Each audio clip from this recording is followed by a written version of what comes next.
La recherche, pour moi, c'est un moyen aussi d'avancer dans la connaissance, de nous-mêmes, de créer de la connaissance. Faire en sorte que cette recherche, évidemment, ait de l'impact pour les patients et de l'impact sociétal. Aujourd'hui, l'IA, telle qu'elle est utilisée et telle qu'elle est perçue dans les prochaines décennies, son rôle, c'est pas de remplacer le médecin. Son rôle, c'est de d'automatiser certaines étapes. Le questionnement des patients, c'est aussi ce qui nourrit le cerveau des médecins et des chercheurs pour ensuite faire des projets de recherche. Bonjour, je m'appelle Juliette.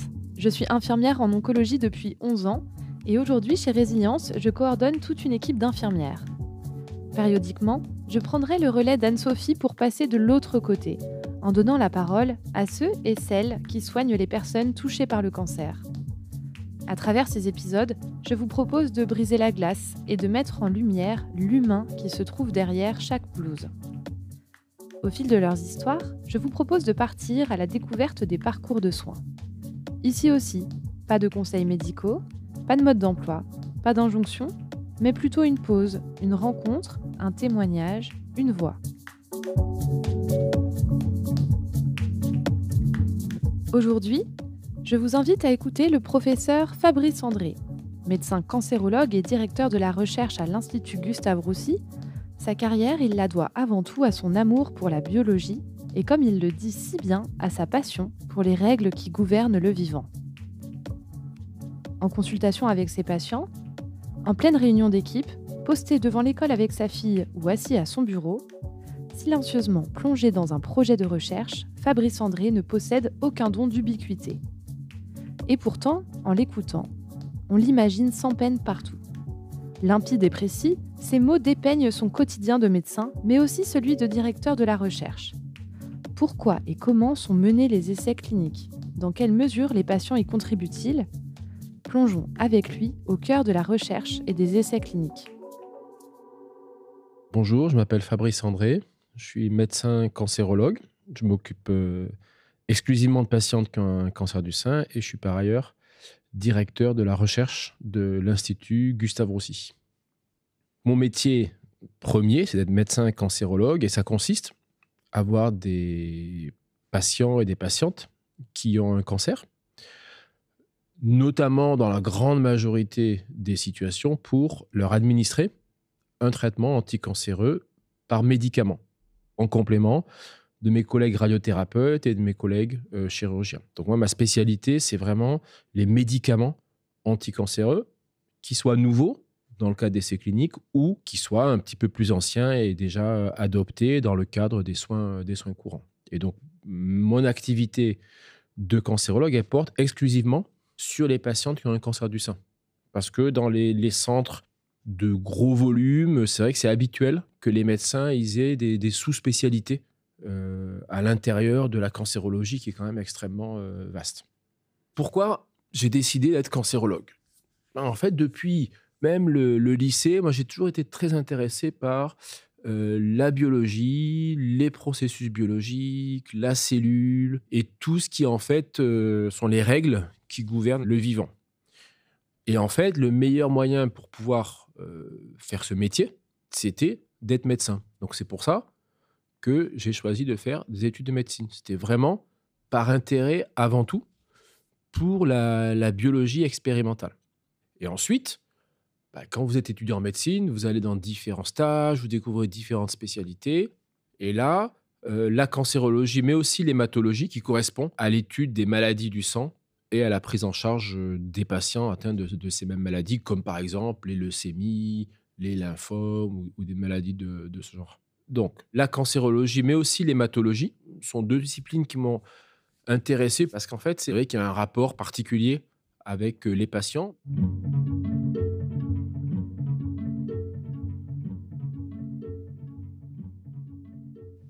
Ma journée type est pas facile à décrire. Parce qu'en fait, une de mes activités, c'est d'être médecin, donc je vois des patients. Une autre de mes activités, donc, c'est de diriger l'ensemble des activités de recherche à Gustave Roussy, où il y a quand même 1000 personnes. Mais j'ai aussi d'autres activités. Les patients, je les vois tout le temps le même jour, c'est le mercredi. La journée, l'heure est consacrée et je fais rien d'autre pendant cette journée. Le vendredi matin, là, c'est consacré à mes propres activités de recherche. Voilà. Et ensuite, beh, les autres jours sont, divisés en fonction des obligations. Globalement, les activités, elles tournent beaucoup autour, premièrement, donc la direction scientifique au sens, ce qu'on appelle stratégie scientifique. C'est-à-dire, en gros, c'est quoi les grandes questions scientifiques du moment et comment on les priorise et pourquoi l'une doit être plus importante que l'autre. Voilà. La deuxième activité qui est très importante pour nous, c'est, comment on attire des talents. Comment quelqu'un qui a 35 ans, qui est ambitieux, qui a des bonnes idées, bah, il vient ici faire de la recherche appliquée au cancer, plutôt que peut-être faire autre chose. Et la troisième part qui est aussi importante, c'est d'aller chercher des financements. Parce qu'en fait, c'est un gros centre de recherche. C'est à peu près 120 millions d'euros de budget par an. Donc forcément, il faut aller trouver, de l'argent, dans différents endroits. Donc ça, c'est la troisième activité qui prend du temps et après il y a une quatrième activité plus de management où là, avec mes collègues, on voit globalement s'il n'y a pas des problèmes, dans la conduite opérationnelle d'un centre de recherche. Donc en fait, il n'y a pas de journée type. Disons que c'est plus un assemblage de l'ensemble de ces activités. Et puis moi, j'ai une règle, c'est que tous les matins à 8h30, j'amène ma fille à l'école. J'ai mon match de foot où je joue le vendredi à 18h et je joue à FIFA 23 avec mon fils. Et le reste s'organise autour de ça. Donc non, en fait, les journées, si c'est pas fini, quoi. C'est moins difficile que ce que les gens pensent. Mon activité de médecin, c'est donc toujours le même jour, le mercredi. Parce qu'en fait, pour voir des patients, il faut vraiment avoir une journée qui est bloquée pour ça. Vous pouvez pas voir les patients, après faire une réunion et après aller à l'équipe du labo, tout ça. Donc là, il y a un temps qui est sanctuarisé pour les patients. La journée, l'heure est consacrée et je fais rien d'autre pendant cette journée. Pourquoi sanctuariser un temps pour les patients? La raison d'abord, c'est que il faut essayer de se concentrer au maximum sur la consultation et qu'on ne peut pas faire plusieurs choses en même temps, sinon on n'arrive plus à être concentré. Et par concentré, ça veut dire évidemment être attentif au dossier, mais en fait, la consultation, c'est un état d'esprit particulier, dans le sens où il faut être à l'écoute, il faut être dans des dispositions particulières pour arriver à bien écouter, à essayer quand même de comprendre ce que les patients nous disent, essayer d'avoir la meilleure réponse et tout ça. Il faut vraiment être dans des dispositions mentales qui font que sur la journée, vous devez être concentré là-dessus. Sinon, en fait, vous vous évadez dans d'autres choses.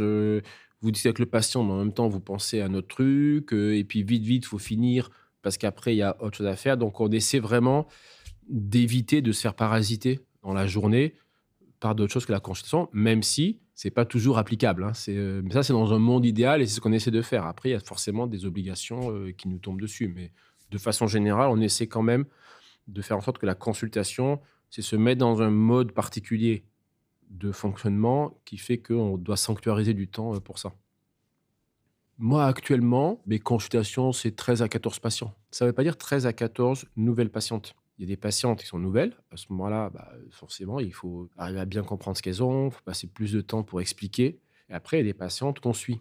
Donc, les patientes qu'on suit, normalement, si elles n'ont pas de problème particulier, nouveau, et que ça leur a bien été expliqué, normalement, c'est des consultations qui sont censées être un petit peu moins longues. La durée moyenne d'une consultation dépend évidemment du besoin de la patiente ou du patient. Évidemment, c'est pas codifié, mais il y a quand même quelques règles générales. Une consultation où on voit une nouvelle patiente, soit pour le diagnostic, soit pour démarrer un traitement, en général, ce qui est recommandé, c'est à peu près 3/4 d'heure. Parce que, notamment, il faut expliquer le plan de traitement et les effets indésirables potentiels. Donc là, il y a une dimension éducation très importante. Et ensuite, les autres consultations, nous, elles sont paramétrées à peu près pour 20 minutes. Et là, on parle de consultation de suivi, donc soit de suivi thérapeutique, donc ce sont des patientes qui sont sous traitement actif, et donc on doit lister les effets indésirables, et si on voit qu'il y en a un, bah, y répondre, soit c'est des patientes qui sont en surveillance après traitement, donc elles n'ont pas de traitement, et à ce moment-là, donc c'est du suivi clinique pour vérifier qu'il n'y a pas de rechute ou de séquelles de traitement ou tout autre problème sur lequel on peut agir. Donc c'est à peu près entre 20 et 45 minutes.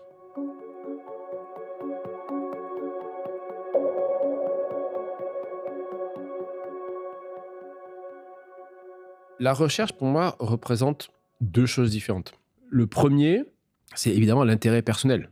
C'est-à-dire que moi, au début, ce qui m'intéresse vraiment, c'est la biologie, les phénomènes du vivant et donc la recherche, pour moi, c'est un moyen aussi d'avancer dans la connaissance, de nous-mêmes, de créer de la connaissance. Donc ça, c'est le premier niveau, qui est un petit peu égoïste, mais sans lequel, on ne fait rien. C'est ce qui vous donne l'énergie aussi, c'est l'intérêt, intellectuel, au sujet. Et ensuite, le deuxième niveau, c'est faire en sorte que cette recherche, évidemment, ait de l'impact pour les patients et de l'impact sociétal. Donc ça, c'est évidemment extrêmement satisfaisant, puisque par exemple, quand vous faites un essai clinique, que vous montez vous-même, vous avez le statisticien qui vous appelle, il dit, ah voilà, l'essai clinique montre que ce nouveau traitement améliore les survies. Bon, forcément, ça veut dire que vous avez un impact sociétal, ce qui en fait, il y a assez peu de métiers finalement qui vous donnent la possibilité d'avoir un impact qui est mesurable directement. Tous les métiers ont un impact sur la société. Mais où vous voyez que l'impact est si facile à mesurer, c'est assez rare quand même. Parce qu'on vous dit, voilà, avant qu'on fasse ce projet, il y avait tant de pourcents de mortalité. Après ce projet, il y aura 5% de mortalité en moins. C'est mesurable directement et c'est traçable que c'est grâce à votre recherche que ça a de l'impact. Donc ça, c'est quelque chose qui représente énormément parce que à la fin de nos vies, c'est quand même des choses où on regarde un peu dans le rétroviseur, on dit, voilà, finalement, quel a été l'apport que j'ai pu amener. Et donc ça, c'est quelque chose qui est directement mesurable. Donc ça, c'est un élément important. Et d'ailleurs, la recherche à Gustave Roussy, dans notre plan stratégique, ça doit vraiment être de la recherche qu'on appelle appliquée, de la recherche à finalité, dont on doit pouvoir mesurer l'impact. Il y a différentes manières d'évaluer la recherche. Donc la recherche qui est faite à Gustave Roussy, une manière de l'évaluer, c'est quel a été l'impact sur les patients et la société. Donc ça, ce sont les deux dimensions dans la recherche, mais je ne voudrais pas que les auditeurs et les auditrices pensent que avoir un impact est la seule motivation. Parce qu'en fait, ça ne peut pas exister. On sait tous que dans la vie, pour avancer, il faut un intérêt aux choses, parfois un peu un côté ludique. Et ça, c'est vrai que la biologie, l'expérimentation, c'est quand même un moteur qui est extrêmement important. On n'est pas guidé non plus que par l'obsession de l'impact sociétal. En termes de recherche, il y a plusieurs types de recherche. Parmi les différents types de recherche qui sont réalisés et opérés, il y a la recherche clinique. Donc, la recherche clinique, ça consiste à dire, chez les patients, et évidemment avec leur accord, et évidemment après que des comités d'éthique aient donné l'autorisation, ça consiste à tester un médicament, une nouvelle application, en tout cas tester un nouveau produit chez des patients pour voir si celui-ci apporte quelque chose. En fait, ça consiste à tester une hypothèse chez les patients. Alors, quand on parle d'hypothèse, c'est un langage qui est scientifique. En réalité, ça consiste le plus souvent à tester l'efficacité d'un nouveau médicament ou d'un nouveau test ou d'une nouvelle technique de radiologie ou d'une nouvelle technique thérapeutique, chirurgicale, radiothérapie ou de nouveaux dispositifs. Donc, pour tester cette efficacité, il faut savoir qu'il y a un certain nombre de prérequis. Les prérequis en France notamment, c'est que les comités d'éthique aient donné leur accord. Donc ça veut dire qu'en France, c'est pas possible qu'un essai clinique puisse être réalisé si il n'y a pas eu l'assurance au préalable qu'il allait soit être neutre pour le patient, c'est-à-dire être ni positif ni négatif, soit apporter un bénéfice. Donc ensuite, comment c'est mené ? La première étape d'un essai clinique, c'est identifier les patients. Parce qu'un essai clinique, il s'adresse à une population très précise de patients ou de patientes. Par exemple, si vous testez une nouvelle thérapie ciblée chez les patientes qui ont un cancer du sein et des métastases, forcément, le recrutement des patientes, ce sera des patientes qui ont un cancer du sein avec des métastases et qui présentent, par exemple, l'anomalie moléculaire qui est ciblée par le médicament. Ensuite, une fois que la patiente est identifiée, le médecin lui explique qu'est-ce que c'est l'étude clinique. Et donc ça, il explique avec ses mots, mais il y a aussi ce qu'on appelle un formulaire d'information qui est remis au patient ou à la patiente et qui contient toutes les informations qu'est censé connaître le patient ou la patiente qui pourrait participer. Une fois que l'information est passée, alors il y a la signature du consentement. Donc il y a différentes questions auxquelles il faut répondre. Et à la fin, il y a une signature qui consiste à dire oui, je suis d'accord pour participer à l'étude clinique en stipulant bien que j'ai compris ce qui m'avait été donné dans le formulaire d'information. Point très important, et qui est toujours mentionné dans ces formulaires d'information, les patients peuvent retirer leur consentement à tout moment. Vous pouvez très bien dire oui et 30 secondes après dire non. Ça, c'est complètement écrit noir sur blanc. Donc, une fois qu'ensuite l'étude clinique est lancée, que le patient donne une information, donc il y a une phase qu'on appelle une phase de screening qui dure plusieurs semaines. Cette phase de screening, souvent, elle consiste à faire des examens complémentaires pour savoir si la patiente ou le patient identifié effectivement remplit bien les critères. Et ensuite démarre le traitement. Et donc le traitement, en général, dans le cadre d'études cliniques, les patients sont un peu plus suivis que dans la pratique quotidienne parce qu'il y a un suivi un peu plus approfondi et poussé sur les effets indésirables, ce qui ne veut pas dire qu'il y en a plus, mais c'est parce qu'on veut mieux les documenter. Il y a souvent des questionnaires à remplir sur la qualité de vie et le suivi de l'efficacité est souvent plus rapproché avec des méthodes plus sophistiquées que le suivi standard. Puis ensuite, quand les patients sortent du protocole, idéalement, une fois que l'étude est finie, qu'on a les résultats, on communique les résultats aux patients. Donc, il y a certaines études cliniques, par exemple, l'étude clinique s'appelle Canto, qui est faite par Unicancer, où tous les ans, il y a un séminaire patient pour informer les patients des résultats qui sont obtenus dans l'étude. Donc ça, c'est normalement un bon moyen pour à la fois remercier les patients, parce qu'ils ont quand même un petit peu donné de leur temps, mais en même temps, c'est un bon espace pour récupérer les suggestions des patients et d'éventuelles hypothèses pour des recherches futures. Donc ça, voilà, c'est ce en quoi consiste la recherche clinique. Alors après, il y a différents niveaux de recherche clinique. Il y a les études de phase 1, où là, on teste souvent la tolérance à des médicaments complètement nouveaux. Les études de phase 2, qui consistent à chercher à détecter les premiers signaux d'efficacité.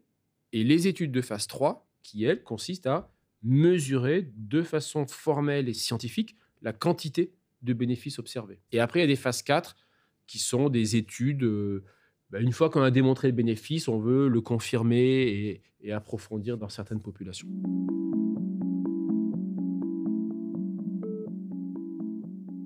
Il y a une question dans la recherche, qu'est-ce qu'on appelle le outreach, c'est-à-dire en fait comment on communique à l'extérieur de la communauté de chercheurs les découvertes, les programmes en cours. Et donc là, il y a plusieurs populations qui existent. D'abord, les patients. Les patients, il faut qu'on ait tous conscience de ça. Ce qui les intéresse avant tout, c'est de pouvoir guérir leur maladie. Ce n'est pas habituel pendant les consultations qu'on discute de sujets de recherche en eux-mêmes. Les patients, ils peuvent poser des questions. Est-ce que ce nouveau médicament est plus efficace qu'un autre? Comment ce nouveau médicament fonctionne?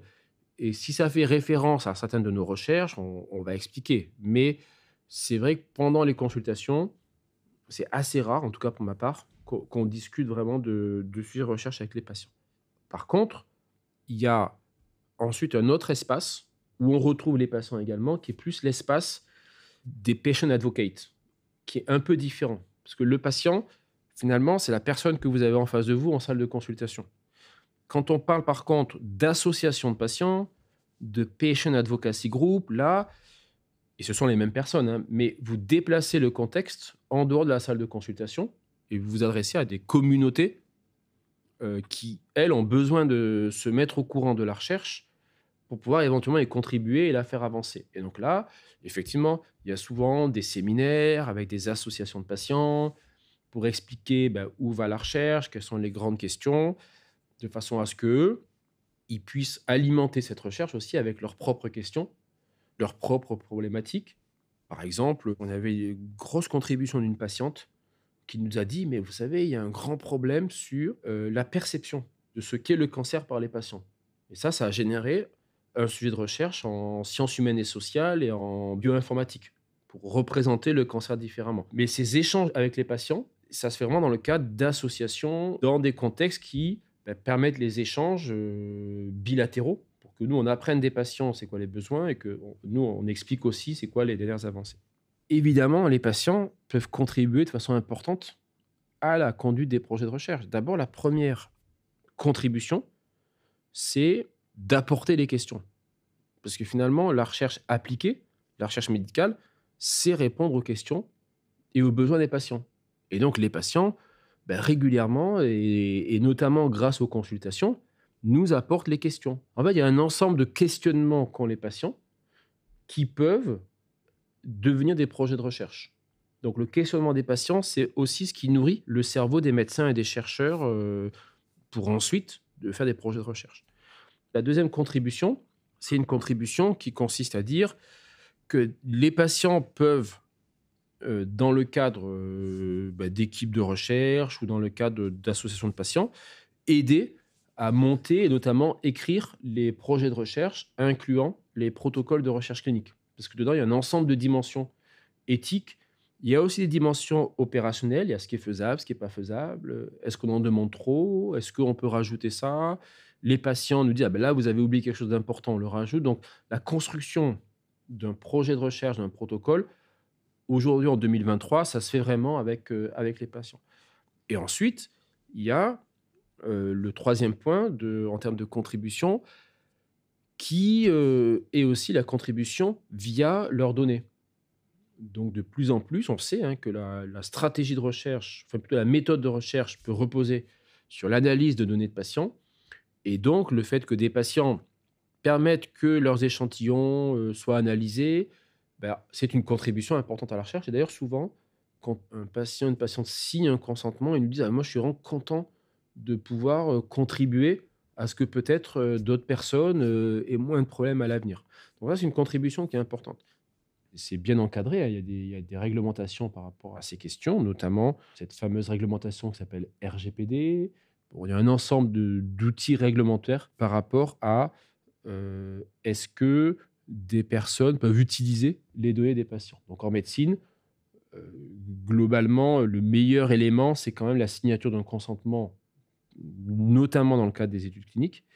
Et alors ça a une valeur qui est extrêmement importante parce que ça permet de comprendre les maladies, le pronostic, les effets indésirables, l'effet des médicaments, mais aussi aller de façon plus profonde dans la compréhension des mécanismes moléculaires. Donc, vraiment, les patients qui sont d'accord pour que des centres de recherche puissent utiliser leurs données, aujourd'hui, dans la recherche actuelle, c'est absolument capital. C'est-à-dire, s'il n'y a plus ça, en fait, il y a plein de centres de recherche qui arrêtent de fonctionner. Pourquoi on dit ça? Parce qu'en fait, depuis quelques années, il y a une petite modification de la méthode scientifique, de la méthode de recherche. Avant, la plupart de la recherche, c'était un chercheur qui travaille sur une protéine ou une molécule particulière et qui approfondit sur ce sujet très précis-là et peut-être un jour va appliquer ses découvertes aux patients. Aujourd'hui, en plus de cette méthode scientifique, qu'on appelle la recherche déductive, en plus de ça, il y a un autre type de recherche qui a émergé ces dernières années, qui est ce qu'on appelle la recherche inductive, qui est plus que différente, parce qu'elle est complètement à l'opposé, où là, cette méthode de recherche, elle consiste à analyser chez les patients qui présentent une maladie ou une sensibilité à un traitement, analyser toutes les molécules du cancer, grâce à des nouvelles méthodes d'analyse moléculaire. Vous analysez toutes les molécules, toutes les cellules du cancer, et grâce à des méthodes de science de la donnée, mathématiques, biologie computationnelle ou des choses comme ça, vous arrivez à trouver parmi des dizaines de milliers ou des millions d'anomalies moléculaires, vous essayez de trouver celle qui est explicative de la maladie. Oui, donc là, c'est vraiment une autre méthode scientifique, c'est vous partez du patient ou de la patiente, de son échantillon, vous analysez avec toutes les technologies d'analyse moléculaire, et là-dedans, vous avez des mathématiciens ou des experts en sciences de l'informatique qui vont vous sortir en fait le mécanisme, qui sera validé par des biologistes évidemment. Donc ça, on comprend bien que si au départ, les patients et les patientes ne souhaitent pas céder ou plutôt donner accès à leurs échantillons, en fait, cette modalité de recherche, elle n'existe plus. Or, cette modalité de recherche, c'est quand même celle qui a permis la découverte du VIH, c'est celle qui a permis la découverte d'un très grand nombre de thérapies qu'on administre aujourd'hui au quotidien, notamment, probablement que la plus connue étant Herceptine dans le cancer du sein ou les anti-EGFR dans le cancer du poumon. Donc aujourd'hui, cette méthode de recherche, c'est vraiment, ça apporte beaucoup de médicaments au quotidien.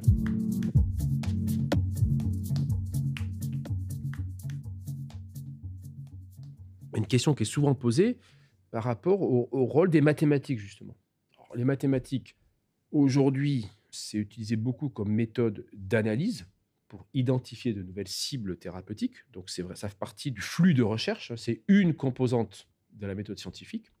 Petit à petit, et ça commence déjà, de nombreuses étapes de la décision médicale seront en partie réalisées par des mathématiques. Et donc la question, parfois, les patients ils ont un peu peur. Ils disent attendez, moi, bientôt, ça sera un computer ou une IA qui donnera la décision. Alors, est-ce qu'il faut avoir peur de ça ou pas? D'abord, premièrement, c'est toujours bien de rappeler qu'on vit dans un pays qui est extrêmement régulé. Donc, on ne peut pas du jour au lendemain dire je vais mettre une IA qui va décider du sort des patients sans que nos agences de régulation elles aient donné un minimum d'avis dessus. Ça, c'est un premier élément qui rassure. Le deuxième élément, aujourd'hui, l'IA, telle qu'elle est utilisée et telle qu'elle est perçue dans les prochaines décennies, son rôle, c'est pas de remplacer le médecin. Son rôle, c'est d'automatiser certaines étapes. Et en fait, du coup, le raisonnement peut être inverse. C'est parce qu'une IA prend en charge une partie technique, du coup, ça libère plus de temps, en théorie, aux médecins pour pouvoir justement donner des explications aux patients, mieux comprendre ses besoins et peut-être justement réhumaniser la médecine. Vous voyez, il faut toujours bien séparer la question technique de la question personnelle. L'IA aujourd'hui, elle va permettre que les médecins aient un peu plus de temps pour des sujets personnels, de relationnels, parce que ça va supprimer la partie technique qui souvent était la partie technique la plus simple et qui finalement occupait du temps de médecin mais nécessitait pas forcément une expertise médicale.